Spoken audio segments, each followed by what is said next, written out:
I'd now like to ask Neil James, the Executive Director of the Australian Defence Association, that since 1975 has been Australia's independent and non-partisan national public interest watchdog, covering strategic security, defence and the wider national security issues. Neil, his little introduction is well known to our audience and is a strong supporter of the Defence Reserve Association. Neil had extensive service as a senior intelligence officer in the Australian Regular Army before he became Executive Director of the Australian Defence Association. He's also had considerable Army Reserve service.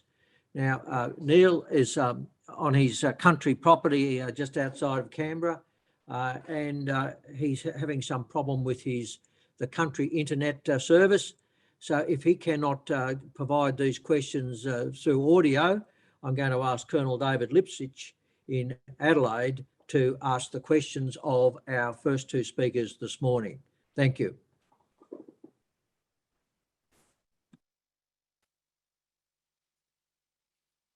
Minister and Shadow Minister, the first question that we have is from Jeff Matthews, asking about if you've seen the latest updates on what's happening in Tarin Kowt from the Taliban, and what are your thoughts on Australia's situation at the moment? Well, firstly, thank you for the question on what is a very serious and obviously rapidly unfolding situation. I've had a number of discussions with CD travelling this morning overseas about the situation and our involvement, and making sure that we're speaking very carefully and closely with the United States about what our options might be. We have a limited number of Australian citizens in Afghanistan at the moment, and we have many of those in companies, NGOs, that have their own evacuation plans.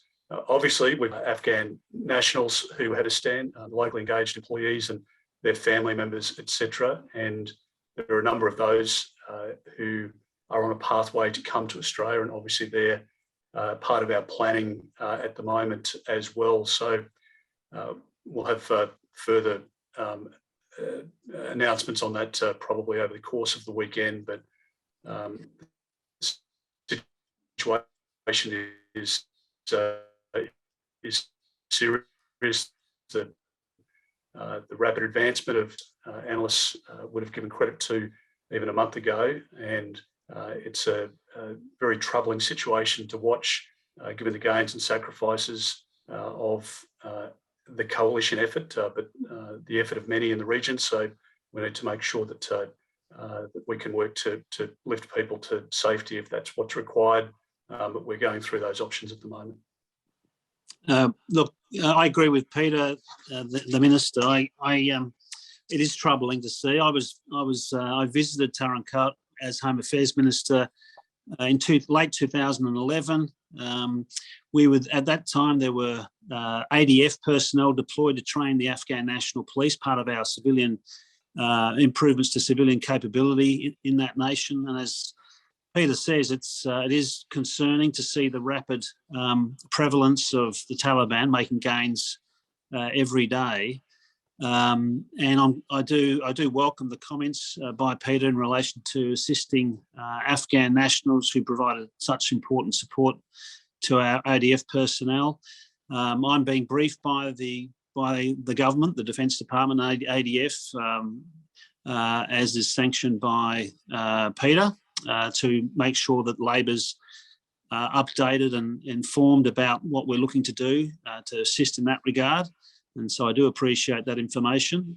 But look, it is very disturbing and very disappointing to see the speed by which the Taliban has reclaimed territories. And of course, I'm sure we do worry about what is likely to happen to the civilian population in that country. But once the United States made its threshold decision I don't think the coalition were in any position to do anything other than coincide with that decision. Let's hope, though, there can be improved stability and that the capital is safe from Taliban control, but it certainly doesn't look good at the moment.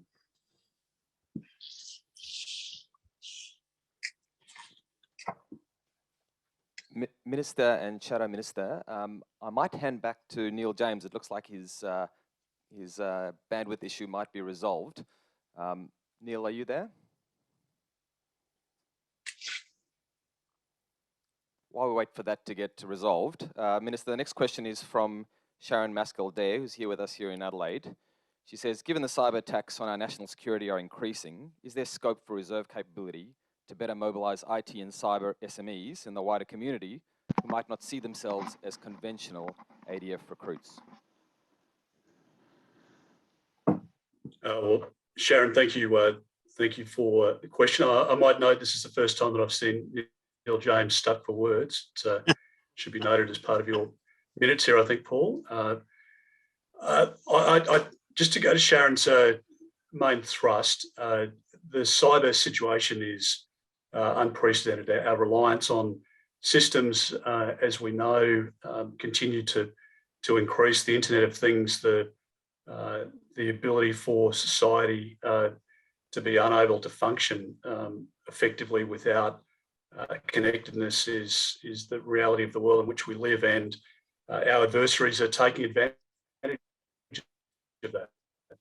When you look at the activities of Russia and their attacks on with ransomware on companies here in Australia, around the world, the vulnerabilities that China's been able to exploit involving Microsoft, others, this is a significant frontier for us, and it's one that we're deeply engaged in, and I might point out have a world-class offensive capacity to push back against some of these actors, whether they're state actors or sophisticated criminal syndicates. And we do need to be recruiting more. We do need to be engaging more with small and medium-sized enterprises. There are many relationships that we have with people who are working within the sector, within these companies that hold IP. That is quite remarkable.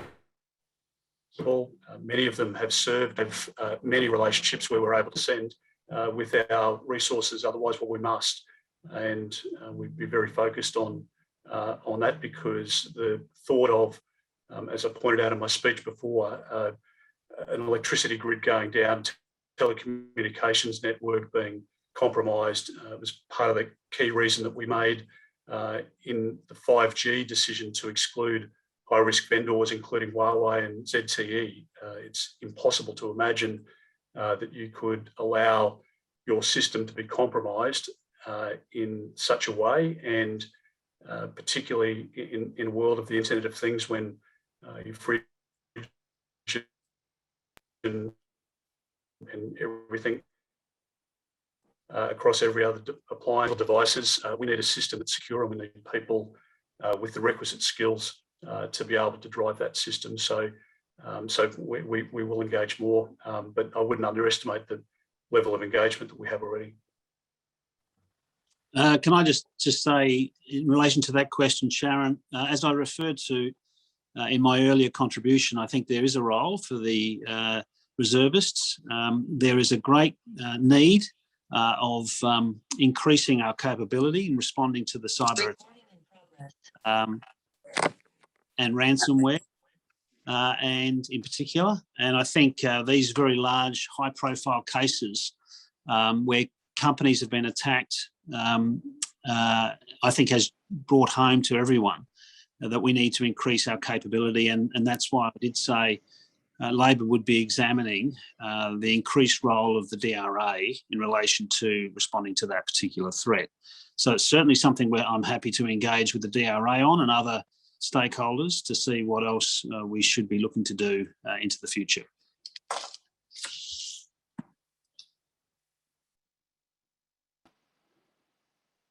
Can you hear me now? Neil, you're on. Oh, excellent. I'm not quite sure what went wrong there. I thank the Minister for his comment. It was it cheered me up on a Saturday morning.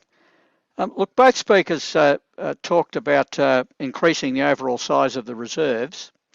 And I've got a question here that talks about the last time this was attempted in a big way, which was during the Soviet invasion of Afghanistan in 1979 under the Fraser government, when the Army Reserve was effectively doubled as a contingency measure, but then no further follow-up was done and the extra 15,000 people just evaporated over succeeding years.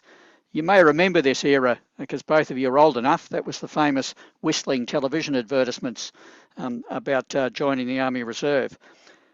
Given the Shadow Minister said that the overall size of the reserves needs to be increased, and as there appears to be bipartisan support, the question that I've received is, why don't we actually have an active campaign now to increase the overall size of the reserves for the reasons that both of you have spoken about, both in terms of the international situation and in terms of grey zone and climate change scenarios?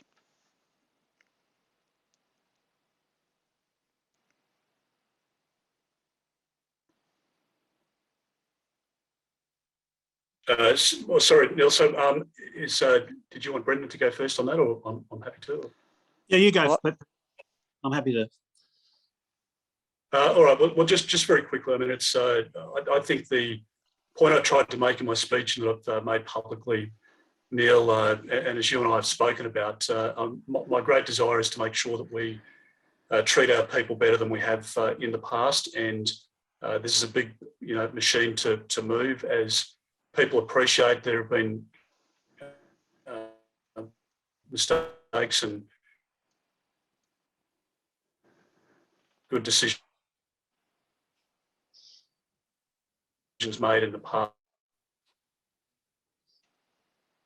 I'm not as old as you point out, despite my appearances in defence and in our people and in our acquisition program.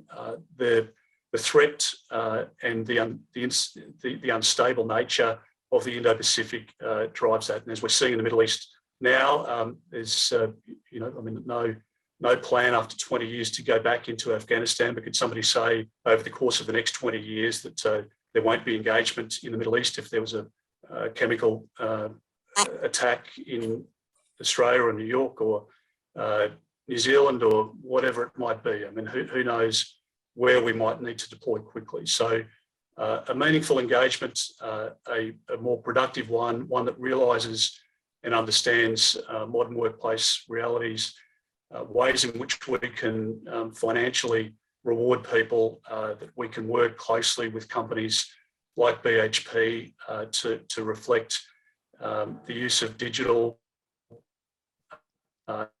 in the workplace now as well.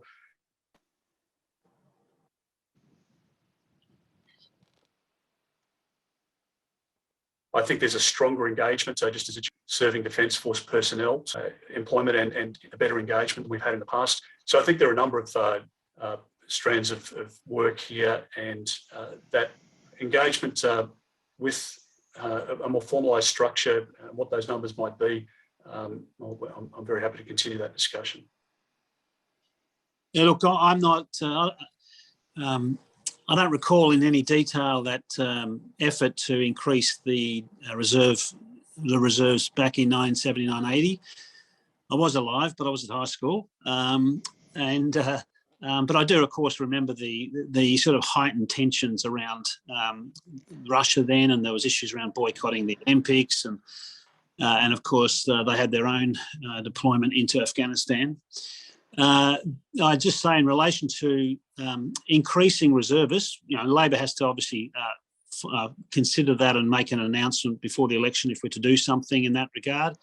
But I've made clear, I think, in the contribution today, as has Peter, frankly, that the elevated risk and instability in the region, the increased threats to the nation in the form of pandemics, climate change will necessitate an examination by any government as to whether we have sufficient resources dedicated to responding to those challenges. And I think, therefore, it is important that the government and in the opposition do consider what needs to be done. But I think today you've heard from both the government and the opposition making clear that there has been an increased tempo to our challenges, an increased and heightened risk to our nation in a variety of ways. And I think it would be fair to say that will necessitate a rethink and likely an increased investment in defending this nation in so many ways, and that will include increasing personnel, both of the ADF and the reservists. Look, thank you both for that. I think the point of the question was you can't increase the Air Force and Navy reserves as quickly as you can increase the size of the Army Reserve.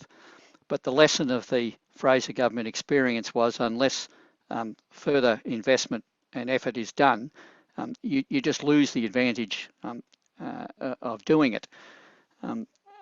I think the questioner was also concerned that if we were to do this, an awful lot of planning would have to go into it, and we'd have to make some decisions fairly quickly.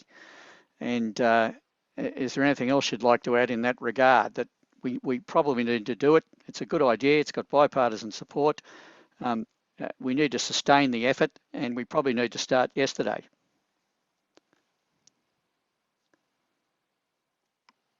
Just going on mute, sorry. Well, Neil, again, I mean, we're happy to continue the conversation.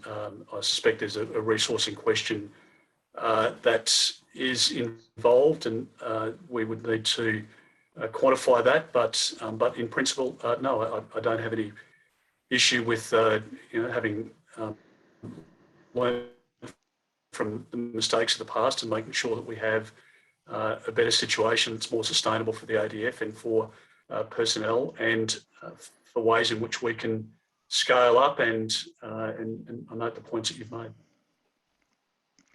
Brendan?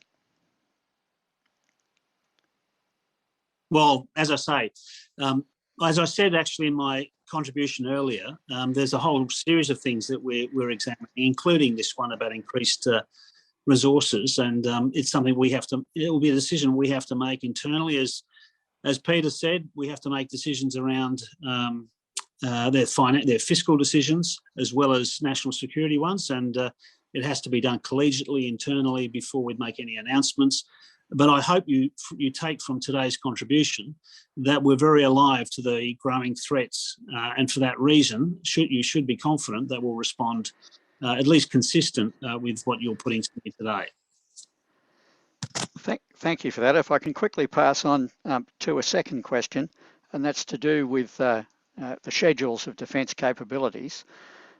There's obviously a big problem at the moment, and I think both of you touched on it in your speeches, and that's probably what the questioner was thinking, that we need to put more effort into the schedule of the way things are delivered. And it may be very much that other priorities that we've got at the moment, like Australian built stuff and contributions from Australian manufacturers, might have to become secondary to improving the actual schedule. Do any of you have any comments on that and how that might help the Defence Reserves be better employed? Well, I'm happy to go first. Peter, yep. Neil, yeah, thank you. Thanks, Brendan. We have created a defence industry, and I think if you look at where we are now compared to where we were a decade ago, the employment opportunities are significant, and the opportunities to export are significant as well. And some companies are already realising that opportunity. So there's significant employment that is derived from that, and obviously a very significant component that, because it's such a multiplier within this sector toward the national economy. So that is a priority. But I've made very clear to Defence my priority in terms of our scheduling and our acquisition program is to realise capability. And if we can do that at the same time as we create Australian industry, then that is an ideal scenario. But in my mind, I want there to be a greater sense of urgency in our need to acquire and to be able to deploy those programs. So it's a question of trying to get that balance right. I think there's more that we can do in sustainment in terms of Australian content and the industry that is created around that. I think there is a greater capacity for us to work on that export side. The government's recent decision in relation to guided weapons and our $1 billion plus investment there, that will necessarily have to grow. I think there's the opportunity for us to export munitions back into the United States or other parts of the world, and there are some exciting opportunities that we're looking at in that regard at the moment. So I think there is a desire to see that employment opportunity, to create that industry, but I want, as a matter of priority, to make sure that we are condensing timelines as quickly as possible, that we have supply chain assuredness, that we have depth in terms of our not only our capability but our sustainment piece as well. So there's a nuance in the approach there, I think, that perhaps we've seen in the past. Yeah, look, and my thinking to that question is similar. I think that the ideal is that we build capability and we enlarge our defence industry, if that's possible. There will be occasions in which the need for defence assets come before developing our local defence industry, because we must ensure the ADF are equipped with contemporary equipment and assets to defend the nation. So there will be decisions on occasion which may not be consistent with increasing the defence industry. But I just make this point. Over the medium to longer term, though, building our defence industry is defending our nation, is building capability, because improving sovereignty over building, maintaining assets is part of our longer term objectives of defending the country without relying on supply chains. So there will be occasions where you buy things off the shelf because you just have to. And as you've indicated, we need to have tighter timelines and delivery in some circumstances. But if we can actually deliver, if we can continue to improve and increase the size of our capability locally, even to the point where we'd get a prime in this nation, delivering assets not just to the ADF, but possibly defence forces in the region, then that would be the ideal. But, you know, you have to make decisions on occasion that will not be consistent with that principle when you have to ensure the ADF have what it needs to defend the country. Thank you both for those answers. If I could just make one very quick observation.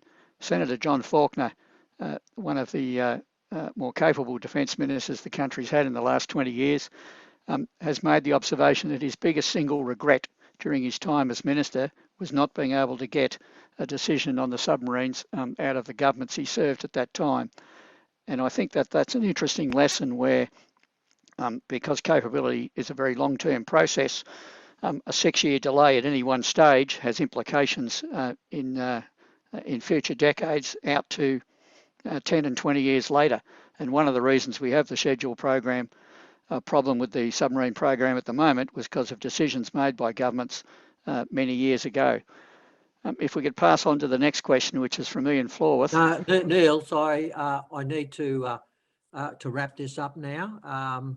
We are about to break for morning tea, but I'd just like to thank the Minister of Defence and the Shadow Minister for Defence for providing their forthright, frank and fearless commentary in relation to the topic for today's conference. We appreciate the bipartisan approach in relation to the Australian Defence Force and recognise, whilst there may be political differences in relation to things like procurement decisions, etc., we're heartened by the focus on the ADF and the focus on how we improve the ability of the reserves, the ADF reserves, to provide capability to the Australian Defence Force and hence the Australian community. So, gentlemen, I thank you both for your contributions this morning.